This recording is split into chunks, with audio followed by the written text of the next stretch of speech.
Ouf, alors j'ai pas pris de contravention, même si j'ai pas mon permis de stationner. Et quand on est en centre-ville à Toronto, la meilleure chose, c'est de prendre un permis de résident. Vous prenez n'importe quelle adresse de quelqu'un. Et ensuite, ce que vous faites, c'est imprimer ce petit permis. C'est 20$ par semaine. Donc si vous restez plusieurs jours, ça vaut vraiment la peine parce que c'est vraiment pas cher de faire ça. C'est une bonne alternative. J'oublie le principal. Hier, je suis arrivé de nuit. J'ai vraiment mal dormi toute la nuit. Il fait super chaud et humide. Et je pensais que ce matin, je vous partagerai ma routine de quand j'étais à Toronto. Pas ma routine, mais une des petites routines de quand j'étais à Toronto. Quelque chose que j'adorais faire et qui était un de mes plaisirs. C'était évidemment relié, vous vous en doutez, relié à la nourriture. Il y a une spécialité à Toronto, ça s'appelle le P-Meal Bacon. Et si vous allez à Toronto, vous devez essayer ça. Et j'allais aller à ma place favorite qui fait ça, qui est très connue, à un marché très connu également, le St. Lawrence Market. Mais je me suis dit, et si on faisait notre P-Meal Bacon nous-mêmes? Donc, le but ce matin, c'est un petit P-Meal Bacon.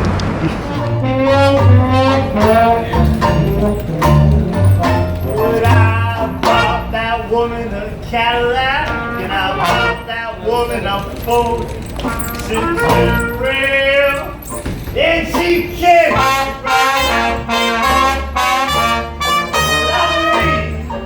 Yes, I believe.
So much. You're welcome. So take care. Yeah, you too.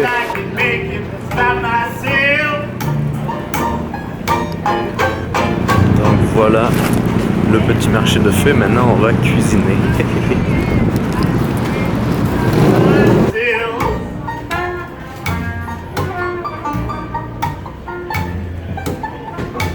The road might be rocky, but I believe I can make it by myself.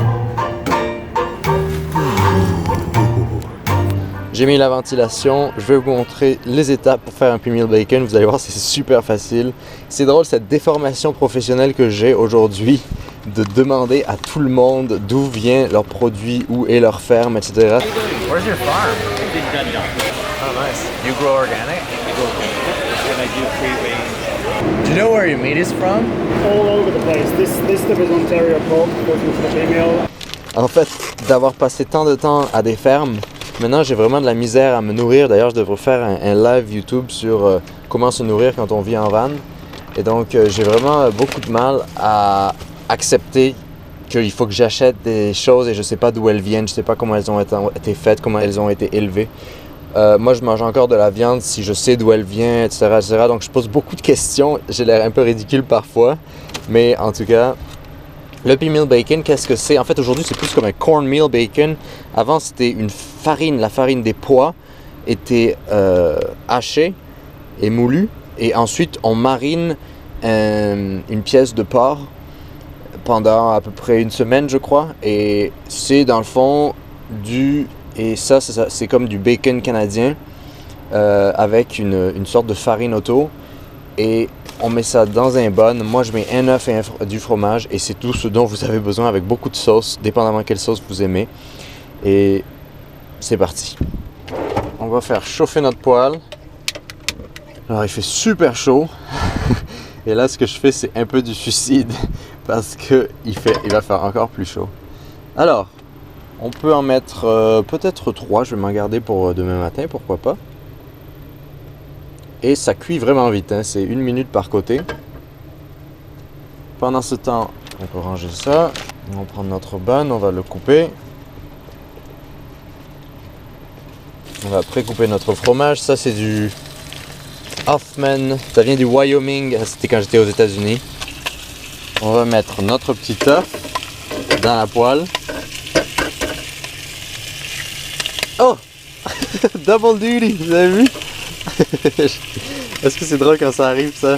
Donc avec toutes ces affaires sur les fermes que je fais, je devrais vraiment un jour vous en parler un peu de mon expérience sur de ce que je pense, je sais pas si ça intéresserait des gens, mais ce que je pense du véganisme, de toutes ces choses-là, parce que tout ça, c'est des questions qui m'intéressent beaucoup et que je trouve, sans qu'il y ait de confrontation, qui sont très intéressantes à avoir. Et là, je vais mettre la ventilation, l'air, parce que il fait beaucoup trop chaud. On peut beurrer notre bun. Et sur l'autre bord, on va mettre une petite moutarde.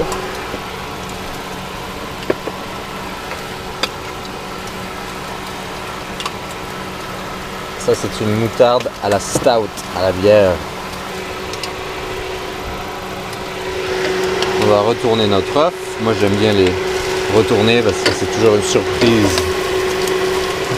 Un truc que vous pouvez faire avec ça, et on va peut-être le faire avec du miel, c'est de déglacer avec du sirop d'érable pour être complètement canadien.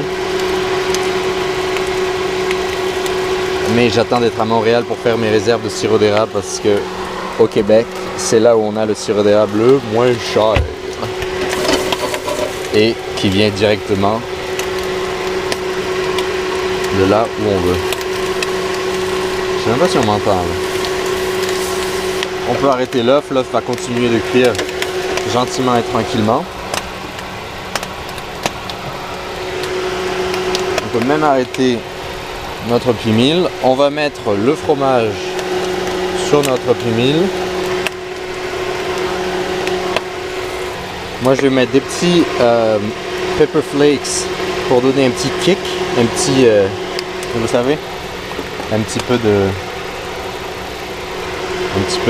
piquant. Et là on va mettre notre œuf au-dessus. Et maintenant on va juste mettre notre bun ici. Et là ce qu'on peut faire, c'est vite chauffer notre bun dans la poêle qui a déjà chauffé. Voilà. Maintenant il ne reste plus qu'à aller déguster. Donc voilà l'un des meilleurs sandwichs que vous aurez à vie. Je dois dire que je suis assez fier de moi parce que c'est comme une version améliorée et maison de ce qu'on peut acheter. Et c'est super simple à faire, hein?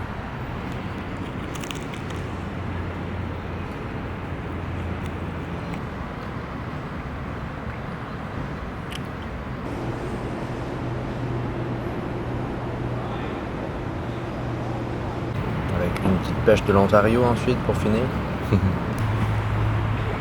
Alors, aller au marché, comme je vous ai montré ce matin, c'était vraiment l'un de mes petits plaisirs quand je vivais à Toronto. J'avais une vie un peu, que je me sentais un peu triste et un peu tenu et pas libre. Aller au marché, le matin était vraiment mon échappatoire pour choisir les produits, cuisiner avec. Et il y avait les deux choses qui me tenaient en vie, c'était vraiment, c'est un peu abusé de dire ça, mais c'était vraiment comme le vélo que je faisais pour aller de chez moi au travail et les samedis matins au marché fermier. Et c'est un peu ça qui a commencé mon intérêt vers la nourriture et bien se nourrir, d'où ça vient. Et aujourd'hui,